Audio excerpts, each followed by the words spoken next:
अरे आज लखराव पोखरा का मेला है पगली। मेला जात हुआ तो पहले ना बतावे के। तोके कुछ बताए के करी। सुना एक ठे चीज चाहत रहला।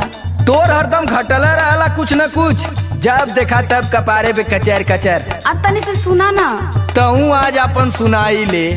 वही मेलवा में से ना गुरैया जलेबी लेते आया।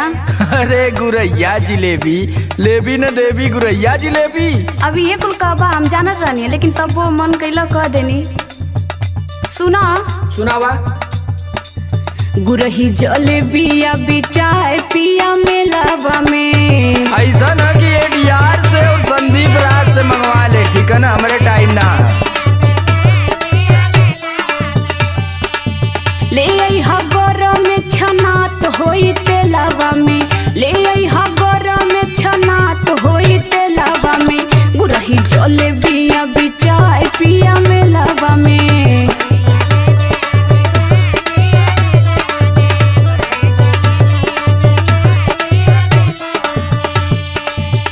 जब देखा तब तोरे लारे चुअला, पेटा ही नहीं कारे। चुअता पानी लड़ी कोर भैलू धनिया।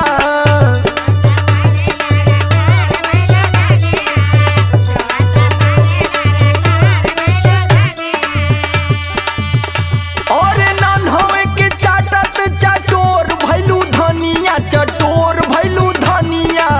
चुअता पानी लड़ी कोर भैलू धनिया।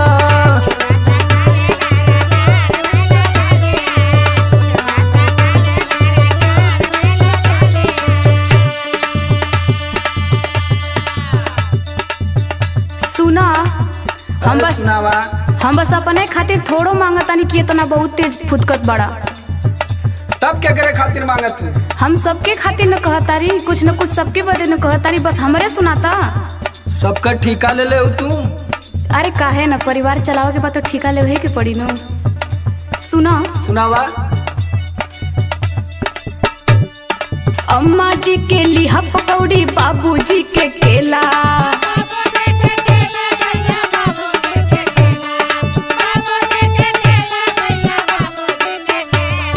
देवर जी के छेना बर्फी, ननदो जी के पेड़ा। अरे तो सबका ठीका मैं ले लेगा। जाए के हैप्पी से और विक्की यादव से पूछा।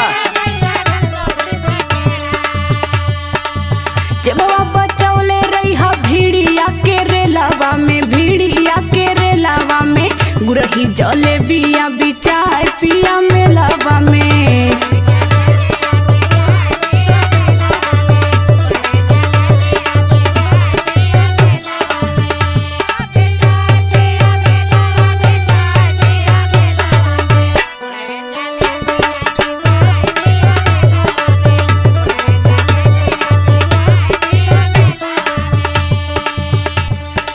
अच्छा ये बतावा कि अब इन कलियां गए ललू बाजारे न।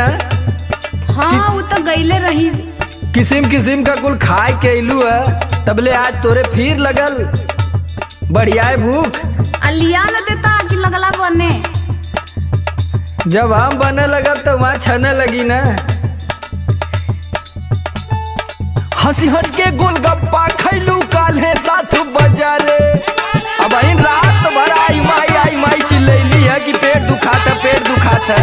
फिर होट भी अनवा जिलेबी चाहे लगल तो के। बेना रात डोलावत बीतल हा गरमी के मारे।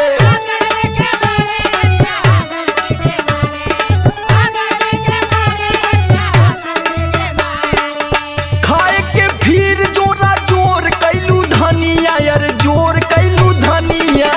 चुआता पानी लड़ी कोर भैलू धनिया। देखती कि तोर दिन पर दिन मन बढ़ल जाता है, जब से काशी स्टूडियो के राम यादव के मेहरारू के साथे तर रहत ही। तोरो पेट में हरदम आगे फूकत है।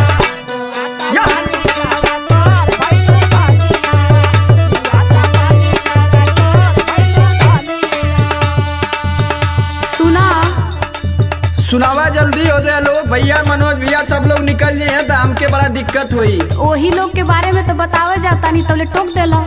उधर न तुनी भैया भी लेके बाइक अपन निकल गए हुए। हाँ ते लोग को बात मत मनिया। तका तोर मानी। सुना हमार बात एकदम ध्यान में रखे के जइहा। बोल बोल बोल बोल झटका झटका में बोल। चरखी झलुआ पे मत चढ़िया कितनो केहू कही। अब तो ही हमके सिखैबी तू बैली आली जन की चुप रहो नहीं तो फोड़ दे तोर मुहवा। सुनर सुनर लड़की अइहे नियत रखिया सही। तो का हम केहू के लाइन मारत ही। समर आलोक ना भुलाई जइहा खेलावा भुलाई जइहा खेलावा में गुरही जले बिया बिचाए पिया मेलावा में। बात याद रखले रही हो। सब याद है सब याद है।